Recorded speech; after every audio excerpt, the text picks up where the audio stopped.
아주 스케일이 엄청납니다.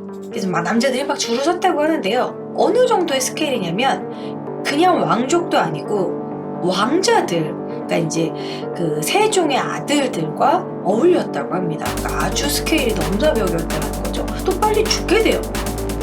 왜지? 왜 빨리 죽는 거지? 안녕하세요. 반갑습니다. 한나TV 한나입니다. 정말 오랜만에 컨텐츠를 이렇게 찍는 것 같은데요. 정말 일단은 구독자분들에게 죄송하다는 말을 좀 드리고, 제가 진짜 너무 인생이 요즘 빡셉니다. 월화수목금 계속 강의를 하고 있고요. 그리고 이제 공무원 한국사, 에듀윌에서 공무원 한국사 실강을 하다 보니까 이게 좀 장난이 아니거든요. 제가 하루에 10교시를 하고 있습니다. 그래서 그런 준비도 있고, 또 이제 한능검 강의도 새로 찍게 됐고, 아무튼 여러모로 좀 바빠가지고 컨텐츠를 찍어야 되는데, 촬영해야 되는데 하면서도 못하게 돼서, 또 안 하다 보니까 왠지 좀 거창한 컨텐츠로 찾아야 될 것 같은 부담감 때문에 계속 미루다가 그냥 오늘 이렇게 찍게 됐습니다. 앞으로는 적어도 일주일에 한 번 정도라도 출퇴근하면서 이렇게 짧게라도 좀 소통할 수 있는 짧은 컨텐츠라도 찍어보도록 노력을 해보도록 할게요. 너무너무 죄송하고요. 자, 일단 오늘은 무엇을 준비했느냐. 오늘은 최근에 TV에도 나왔었고요. 아무튼 좀 나름 화제가 됐었던 인물, 초요갱에 대해서 준비를 해봤습니다. 저는 특히 조선시대의 이런 기생들의 삶에 대해서 되게 관심이 많거든요. 어떻게 보면은 기생이라는 것은 조선시대에는 좀 천대받은 사회적인 천민이었지만, 실제로는 지금 만약에 그들이 활동을 한다면 연예인이 되는 거죠. 연예인, 가수가 될 수도 있고, 춤을 너무 잘 추면 걸그룹에서 아주 유명한 가수가 될 수도 있고, 그런 예인인 것인데, 조선시대의 그런 유교적인 사상 아래에서 조금 좀 낮게 그렇게 저평가된 부분이 좀 있기 때문에 아무튼 오늘은 너무너무 유명한 기생 초요갱에 대해서 준비를 해봤습니다. 최근에 이 초요갱에 대한 부분은 이렇게 책으로도 나왔더라고요. 그래서 많이 유명해졌는데, 여기에 써있지만 조선왕조실록에 이름이 16번이나 오른 여인이라고 합니다. 근데 저도 잘 몰랐어요. 사실 이렇게 기생하면은 황진이, 그리고 뭐 예쁘다 하면 장희빈, 뭐 장녹수, 우리가 이 정도는 알지만 초요갱은 못 들어보신 분들도 꽤 있을 겁니다. 그런데 조선왕조실록에 16번이나 올랐다라는 거는요, 어느 정도로 많이 거론이 된 거냐면, 우리가 세종의 남자 장영실 아시죠? 장영실도 16번 거론이 됐다고 합니다. 근데 초요갱이 16번인 거면 꽤 유명한, 뭐 여러 가지 사건 사고에 휘말려서 안 좋은 이름으로 올라가긴 했지만, 그래도 아주 희대를 거의 뭐 망라했던 아주 유명한 그런 인물이라고 할 수 있겠죠. 16번. 그리고 박연의 수제자이자 궁중학의 유일한 정승자다. 그래서 약간 소설식으로 이렇게 이제 책을 홍보해드린 것 같지만, 어쨌든 저도 한번 나중에 읽어보고 싶네요. 자, 이렇게 초요객이라는 장편 소설도 나왔고요. 그리고 너무나 많은 남자들을, 이렇게 문 남자들을 설레게 했던 인물이라고 하는데, 아주 스케일이 엄청납니다. 그래서 막 남자들이 막 줄을 섰다고 하는데요. 어느 정도의 스케일이냐면 그냥 왕족도 아니고 왕자들, 그러니까 이제 그 세종의 아들들과 어울렸다고 합니다. 그러니까 아주 스케일이 넘사벽이었다라는 거죠. 너무너무 인기가 많았던 이 초요갱은 어느 정도 인기가 많았냐면, 일단 제일 첫 번째, 이 세종이 그래도 소원왕후에게는 애정을 되게 많이 갖고 있어서 세종대왕이 되게 많이 그 궁녀들이 많았잖아요. 세종대왕도 그 조선의 좀 유명한 그 정려광 중에 하나 아닙니까? 아들이 많아요, 세종대왕이. 자, 그런데 이 소원왕후가 돌아가셨을 때 세종대왕이 원래는 불교를 억제하다가 불교적인 이런 그런 절을 만들어줄 정도로 궁 안에 그 정도로 아무튼 소원왕후를 아꼈는데, 이 소원왕후의 7번째 아들 바로 평운대군 이임의 눈에 그녀가 눈에 띄었다고 합니다. 자, 그래서 이제 사랑에 빠졌어요. 왕자가 사랑에 빠져가지고, 특히 이임은 글을 잘 썼다고 합니다. 글을 잘 쓰고 글씨도 엄청나게 명필이었대요. 그래가지고 뭐 성격도 좋고 조정 대신들이 내 이거 글 좀 대신 써줘라 이럴 정도로 아주 인기가 많았던 사람이었는데, 초유경을 너무 사랑해가지고 너에게 내가 글을 알려주마. 그래서 그 기녀인데도 불구하고 직접 글을 가르치고 이런 시를 제게 해주고 그러면서 너가 뭘 배우고 싶으냐라고 물어봤더니 궁중에 이런 악무를 배우고 싶다. 그러니까 그때 당시로 치면 이제 댄스의 그런 춤 중에서는 가장 고급 춤이 궁중 악무잖아요. 이런 아악이라든지 궁중에서 궁궐에서 이렇게 춤을 추는 그거를 배우고 싶다. 그래서 그것을 배우는데 최대한 지원을 해줍니다. 그리고 이제 초요갱이 이렇게 춤을 추면 많은 남자들이 현혹시켰다고 하는데요. 일단 이름 자체가 초요갱이 무슨 뜻이냐면 제가 초요갱의 이런 초요라는 뜻을 좀 찾아봤더니 뭐 이리저리 헤매거나 어슬렁어슬렁 걷는다 이것도 초요고 하지만 우리가 여기서 나오는 초요갱의 초요는 미인의 가느다란 허리를 의미한다고 합니다. 옛날부터 이제 여자들의 그런 뭐 미적인 감각에는 가느다란 허리, 동서고금 막론하고 서양에는 코르셋으로 막 이렇게 막 조이잖아요. 그리고 우리도 조선시대에도 이렇게 여성이 허리가 가느면 낭창낭창하다 뭐 그러면 미인이라고 했고 그리고 이 초나라의 중국 초나라의 영왕이 허리가 가는 미인을 특히 좋아했기 때문에 거기서부터 이제 허리가 가는 미인을 초요갱, 초요 이런 식으로 불러가지고 이 초요갱이라는 이름이 이제 닉네임으로 별명으로 붙은 거죠. 그래서 우리가 사실 초요갱의 진짜 이름은 알 수가 없습니다. 조선왕조실록에도 그냥 초요갱이라고 실려 있어요. 허리가 가느다란 미인이라는 거죠.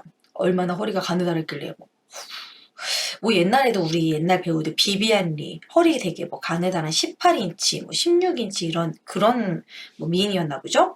자 그래서 어쨌든 초요갱은 궁궐에서 제정한 악무를 제일 처음 배울 수 있는 그런 특혜를 누리게 됩니다. 왜냐면 왕자의 여자였기 때문이죠. 자 그래서 이제 그녀는 악무 덕분에 그 악무를 실제로 추는 여자였기 때문에 궐 안에까지 들어가서 춤을 추는 그렇게 드나들게 됩니다. 그러다가 또 이 초요갱에게 반하게 된 두 번째 남자가 있었으니 안타깝게도 형제관계였던 화의군 이영이었다고 합니다. 화의군 이영은 아까 말한 그 평원대군 이임과 배다른 형제였던 거죠. 이복 형제. 그러니까 세종과 신빈 김씨의 아들이었던 겁니다. 그래서 이복 형제끼리 또 한 여자를 두고 이제 삼각관계에 빠지게 되는 거예요. 심지어 둘이 다투게 되는데요. 그런데도 불구하고 결국 이 화의군 이영이 끊임없이 계속 구애를 한 끝에 결국 이영과도 사귀게 됐다고 해요. 이제 결국 이제 뭐 삼각관계가 이제 나타나게 되는 거고 결국 배다른 형제기는 하지만 이 두 형제가 한 여자를 품에 안은 꼴이 된 것이죠. 그런데 이 사실이 궁궐에서도 하나의 스캔들로 소문이 났던지 우리가 여기서 이제 역사적인 부분 세조의 계유정난 내가 왕이 될 상인가 그 수양대군 있잖아요.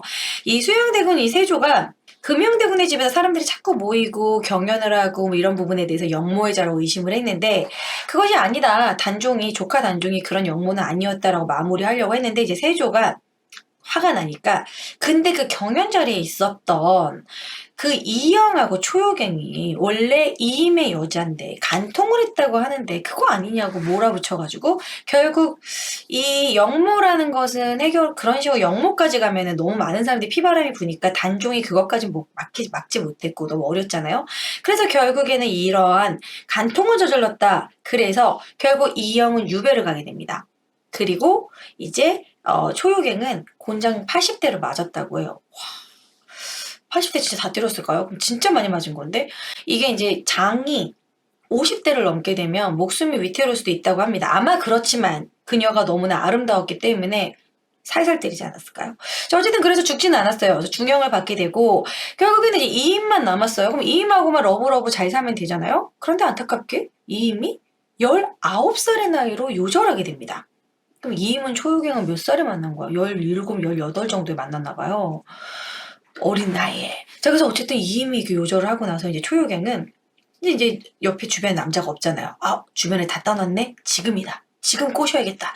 그래서 또 다른 왕자가 또 접근을 하는데 그 왕자가 바로 아까 쫓겨났던 유배 갔던 화의군 그 이영의 동복 형제. 그게 정말 그냥 배다른 형제가 아니라 진짜 형제. 그럼 뭐 어떻게 뭐 정말 완전 형제인데도 불구하고 형이 이제 쫓겨났으니까 동생 계양군 이징이 또 초요갱을 꼬시게 됩니다. 그래서 초요갱하고 또 이제 또 둘이 또 이제 계속 계속 꼬시니까 초유경도 어쩔 수 없이 또 만나게 돼요. 그러니까 이런 식으로 사실 그때 당시는 뭐야 약간 초유경이 약간 너무 좀 여자가 막 만난다 이렇게 생각할 수 있겠지만 당시에는 왕자 신분으로 나랑 만나자 하가 했을 때 싫어. 내 스타일 아니야. 이게 안 되는 거예요. 안 되는 거죠. 신분적인 그런 부분도 있고 기생인데 감히 왕자가 만나자고 하는데 안 만날 수가 없는 부분입니다. 그래서 결국 만났죠. 그러니까 이런 식으로 사실 자기 형이 유배 가는 것도 봤는데도 불구하고 또 초여경한테 대시를 했다라는 건 너무 매력이 엄청났다라는 겁니다. 그런데 또 이상하게도 이 괴양군이 또 이제 둘이 러브러브하고 잘 지내면 되는데 괴양군도 또 빨리 죽게 돼요. 왜지? 왜 빨리 죽는 거지? 초요갱의 기가 셌던 것인가? 그러니까 저도 이런 식의 합리적인 의심을 하게 되잖아요. 그래서 그때 당시 사람들도 초요갱은 사람들에게 횡액을 갖다 준다. 그러니까 이제 뭐 그런 양기를 빨아먹는 요괴 느낌으로 이 여자는 남자들에게 안 좋은 운을 가져온다. 이런 소문이 이제 조금씩 퍼지기 시작하는 거죠.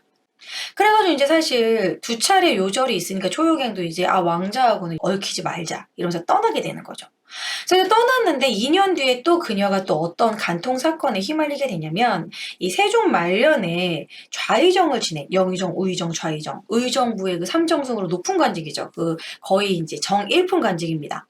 이 신자영의 눈에 또 들게 됩니다. 그래서 신자영이 이제 그녀를 너무나 사랑한 나머지 이 신자영은 또 1등 공신이었어요. 그때 당시 훈구 대신으로 세조가 계유정난을 하는데 엄청나게 공을 세운 그때 당시에 세조 때 공을 세운 사람들을 훈구파라고 하죠. 그래서 대표적인 훈구파 신자영의 눈에 빠지게 되는데 이 신자영은 초여갱한테 너무나 푹 빠진 나머지 자기의 본처를 몰아내고 안방을 차지하게 합니다. 그래서 초요갱이 이제 안방을 차지했어요. 그런데 초요갱이 안방을 차지하고 있는데 여기서부터 불행이 나타나는데 이것이 이제 조선왕조실록 기록에 남아있는 기록인데요. 당시 성부 보고에 따르면 신자영의 칠촌 조카였던 안개남이 또 초요갱한테 빠져서 신자영의 아내인 초요갱을 덮치기 위해서 무작정 안방으로 쳐들어가는데 이게 이 사람들 지금 다 양반인데 왜 이러는 거야? 진짜 왜 이러는 거죠? 그래서 막 갑자기 쳐들어와가지고 그래서 놀라가지고 초요갱은 달아나다가 막 땅에 나뒹굴었고 그리고 도망을 갔고 안개남이 이제 초요갱을 못 찾으니까 화가 나가지고 이 신재영의 노비를 구타했다라는 그런 기록이 남아 있습니다. 왜 화를 노비한테 풀죠?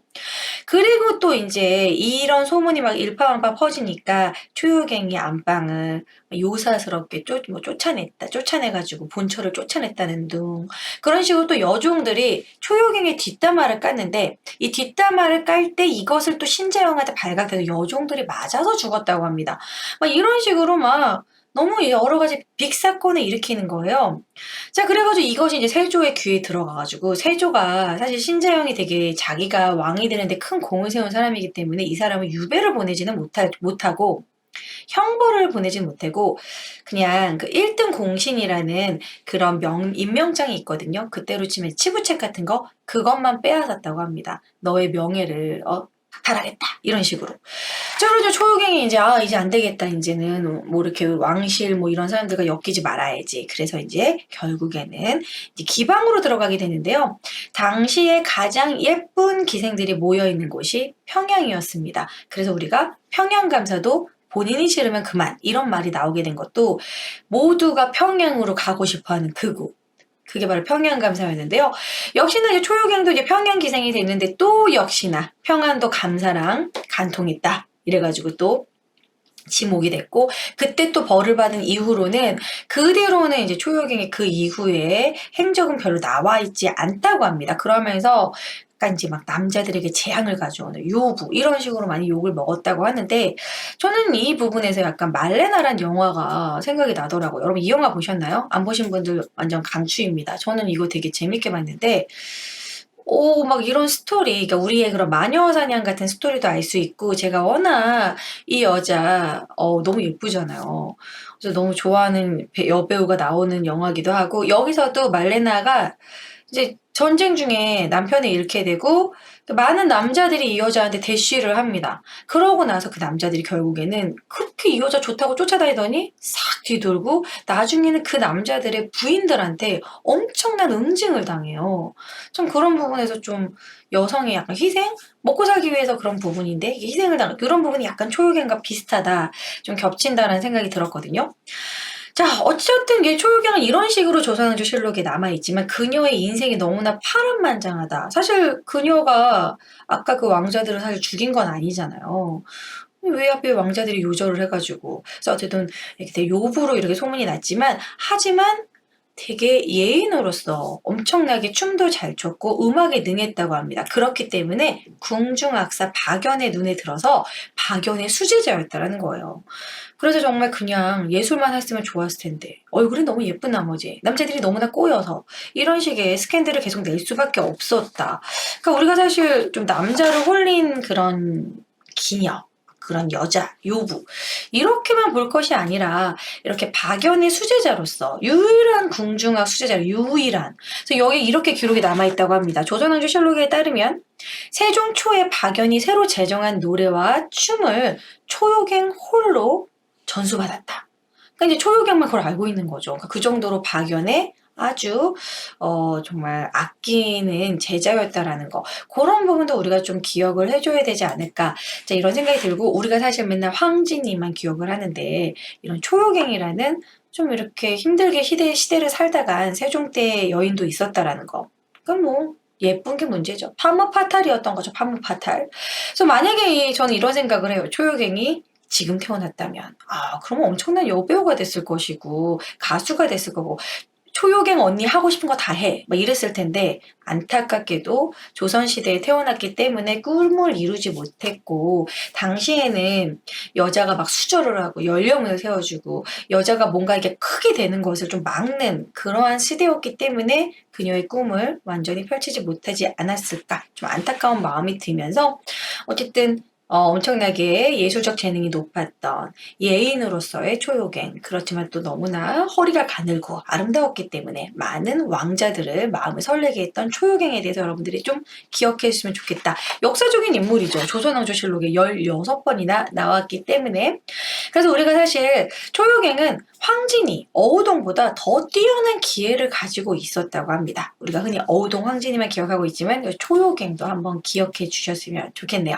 자, 오늘은 파란만장하게 시대를 살고 간 초요갱의 그런 인생에 대해서 좀 다뤄봤는데요. 여러분 재밌으셨으면 좋겠고요. 오랜만에 찾아온 컨텐츠였습니다. 좋아요, 구독, 알람 신청 부탁드리고요. 다음에도 재미있는 역사 속 이야기로 찾아올게요. 다음 시간에 만나요, 여러분. 안녕!